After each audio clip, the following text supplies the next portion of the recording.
جیسے ہی پہلی عرب اسرائیل جنگ ہوئی، پاکستان کو بنے ابھی 1 ہی سال ہوا تھا، پاکستان نے چیکو سلواکیہ میں 2.5 لاکھ رائفلیں خرید کر عربوں کو دیں اور 3 جنگی جہاز اٹلی سے خرید کر مصر کے حوالے کیے تاکہ وہ اسرائیل سے اپنا دفاع کر سکیں۔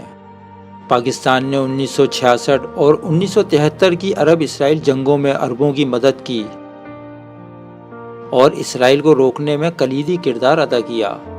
پاکستان نے انہی جنگوں میں 20 کے قریب اسرائیلی جنگی جہاز مار گرائے۔ جب اسرائیل نے ترکی کے امدادی جہاز پر گولہ باری کی اور دونوں ممالک میں جنگ کا خدشہ پیدا ہوا تو سب سے پہلے پاکستانی جنگی ہیلی کاپٹر ترکی کی مدد کو پہنچے اور ترکی کی سرحدوں پر پروازیں کی۔ پاکستان نے اسرائیل حملے کے خلاف مصر کی مدد کی، جس کی وجہ سے وہ وادی سینا کے قریب رک گئے اور آگے نہ بڑھ سکے۔ پاکستان نے 1980 میں روس جیسی سپر پاور کے ساتھ ٹکر لے کر افغانستان کی مدد کی اور روس کو شکست سے دوچار کیا۔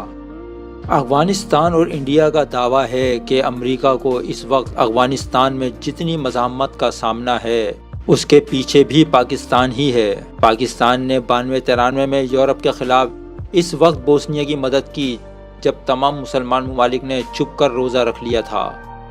نہ صرف سفارتی مدد کی بلکہ پاک فوج عملاً وہاں لڑنے گئی۔ پاکستان نے آرمینیا کے خلاف آذربائیجان کی مدد کی۔ پاکستان غالباً دنیا کا وہ واحد ملک ہے جو آج بھی آرمینیا کو تسلیم نہیں کرتا۔ پاکستان نے ایران کی عراق کے خلاف مدد کی اور ایران عراق جنگ بزور طاقت رکوائی۔ پاکستان نے ایران میں دہشت گردی کرنے والی تنظیم جند اللہ کے سربراہ کو گرفتار کرنے میں ایران کی مدد کی۔ پاکستانی مجاہدین نے انڈیا جیسے ملک کے چنگل سے آدھا کشمیر آزاد کروایا۔ پاکستان نے 1965 میں اپنے سے 5 گنا بڑے انڈیا کو شکست دی۔ پاکستان نے کشمیری مسلمانوں کو ظالم کے چنگل سے آزاد کروانے کے لیے اپنے سے کئی گنا بڑی فوجی اور معاشی طاقت سے 3 جنگیں لڑیں۔ کارگل کی جنگ میں پاکستان نے صرف چند ہزار فوجیوں کی مدد سے انڈیا کی سپلائیز روک کر 7 لاکھ انڈین فوج کو محصور کر لیا تھا، جو کہ ایک ورلڈ ریکارڈ ہے۔ پاکستان کی وہ جیتی ہوئی جنگ نواز شریف کی سیاسی بزدلی کی نظر ہو گئی۔ پاکستان نے خانہ کعبہ کو دہشت گردوں کے قبضے سے آزاد کروایا۔ پاکستان نے کویت کی عراق کے خلاف مدد کی۔